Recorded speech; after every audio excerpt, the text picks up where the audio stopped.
ज़मीन या प्लॉट या मकान खरीदने की सोच रहे हैं तो ये वीडियो आपके लिए आखिरी चेतावनी है, क्योंकि भारत में हर दिन हज़ारों लोग सिर्फ एक छोटी सी गलती की वजह से अपनी ज़िंदगी की सारी जमा पूंजी गंवा देते हैं और सालों तक कोर्ट कचहरी के चक्कर काटते रहते हैं।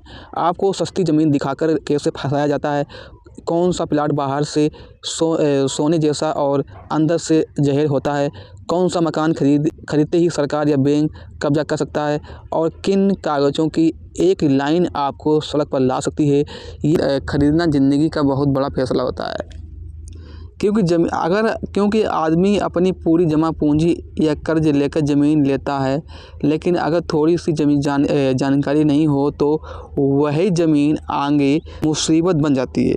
ठीक है, तो यह जानना बहुत ज़रूरी है कि कौन सी ज़मीन या प्लॉट या मकान कभी नहीं खरीदना चाहिए। अब इसे बिल्कुल आसान भाषा में समझाएं तो ताकि जो पढ़ा लिखा इंसान नहीं है उसे भी समझ में आ जाए। देखिए, जैसे कि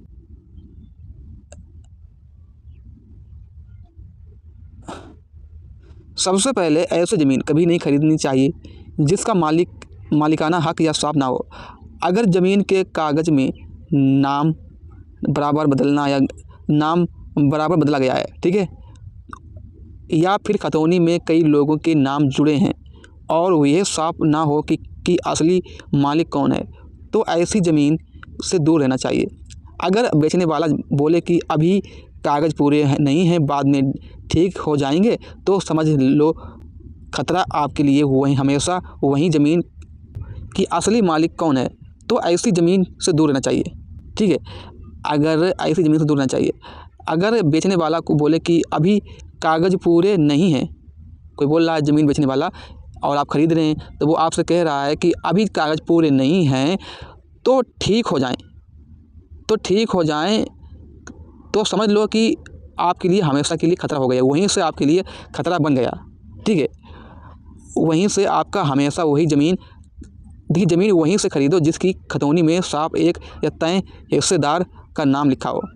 दूसरी सबसे बड़ी खतरनाक ज़मीन वह होती है जिस पर पहले से केस चल रहा हो, और अगर ज़मीन कोर्ट कचहरी में फंसी है, चाहे दीवानी मामला हो या फिर बंटवारे का विवाद हो, तो ऐसी ज़मीन सस्ती लगेगी तब भी मत खरीदना, क्योंकि केस सालों साल चलता है और पैसा फंस जाता है।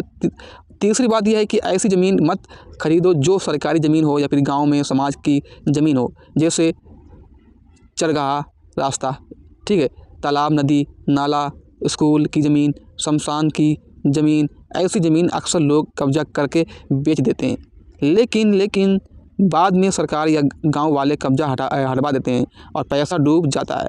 तो आप लोग कभी भी ऐसी ज़मीन में हाथ भी ना लगाएं। आप लोग कभी भी ऐसी ज़मीन को खरीदना नहीं चाहिए। ठीक है, ऐसी ज़मीन मत खरीदो जिसका दाखिल खारिज ना हुआ हो। ठीक है, किसी ज़मीन का दाखिल खारिज नहीं हुआ है तो उस ज़मीन को आपको नहीं खरीदना चाहिए।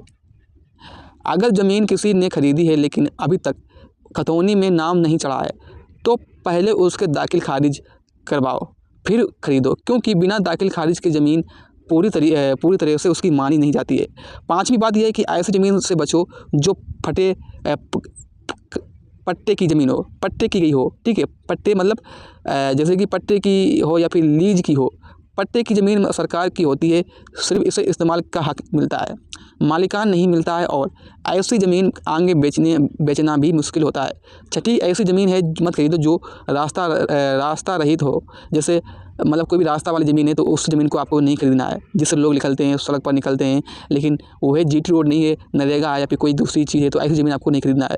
अगर ज़मीन तक जाने का पूरा पक्का रास्ता ना हो तो और सिर्फ कहने भर का रास्ता हो, तो बाद में पड़ोसी रास्ता बंद कर सकता है। ठीक है, और ज़मीन बेकार हो जाती है। हमेशा वही ज़मीन खरीदें जिसके रास्ते का जिक्र कागज़ में हो, कागज़ में लिखा हो कि इस ज़मीन के आगे कोई भी रास्ता है या फिर नहीं है, तभी आप ज़मीन खरीदें। मान लीजिए आप किसी भी ज़मीन खरीद रहे हैं, कोई भी प्लॉट खरीद रहे हैं, घर खरीद रहे हैं, वहाँ पर मान लीजिए आपको रास्ता भी तो चाहिए। जब आपको वहाँ पर रास्ता ही नहीं मिलेगी तो आप कैसे चलकर दूसरे शहर में या फिर दूसरी जगह कैसे जाओगे ना।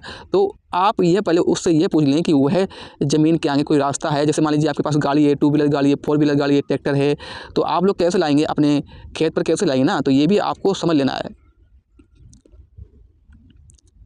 ठीक है, और साथ में एक ऐसी ज़मीन मत खरीदो जो निचली जगह पर हो, जहाँ पर बरसात में पानी भर जाता हो, ऐसी ज़मीन पर मकान बनाना भी महंगा पड़ता है और खेती भी ख़राब होती है। और 8वीं ऐसी ज़मीन है मत खरीदो जो नदी नाले के बहुत पास हो, क्योंकि बरसात में कटाव होता है और सरकारी नियमों में भी बहुत रोक लग सकती है। 9वीं ऐसी गलती है कि ज़मीन मत खरीदो जो जंगल की ज़मीन हो या फिर वन विभाग की सीमा में आती हो, क्योंकि ऐसी ज़मीन कभी भी जब्त हो जाती है।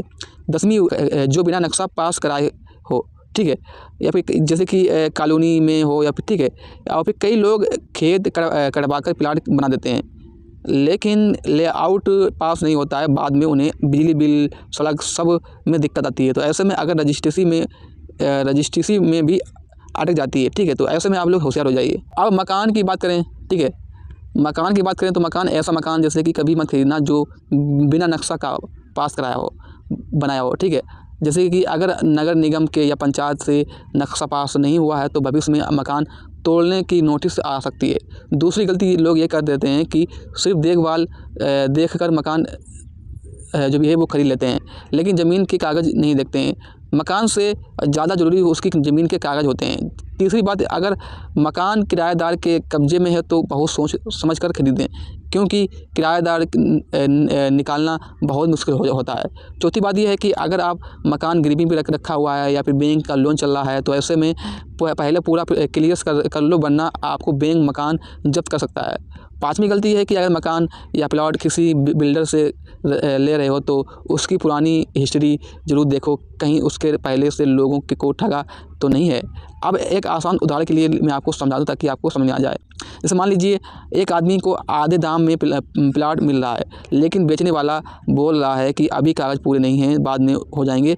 तो समझ लो यह खतरे की घंटी है, क्योंकि ज़मीन सस्ती जो भी है, सस्ती यूँ नहीं है, सस्ती वो आपको यूँ ही नहीं दे रहा है। याद रखो कि हमेशा आपको ज़मीन खरीदने से पहले खतौनी खसरा नक्शा देखो, पड़ोसियों से पूछो कि ज़मीन किसके नाम है, लेखपाल या तहसीलदार में जाकर पूछताछ करो कि अगर खुद पढ़ नहीं सकते तो किसी से भरोसेमंद आदमी से पढ़वा लो। रजिस्ट्री के बाद दाखिल खारिज ज़रूरी करवा लो, अभी भी पूरी रकम बिना रजिस्ट्री के मत दो। अब जैसे कि सबसे ज़रूरी बात यह है कि समझ लो कि करें और हमारे वीडियो को सब्सक्राइब करें। और आपका वीडियो देखने के लिए आपका बहुत बहुत धन्यवाद। Thank you.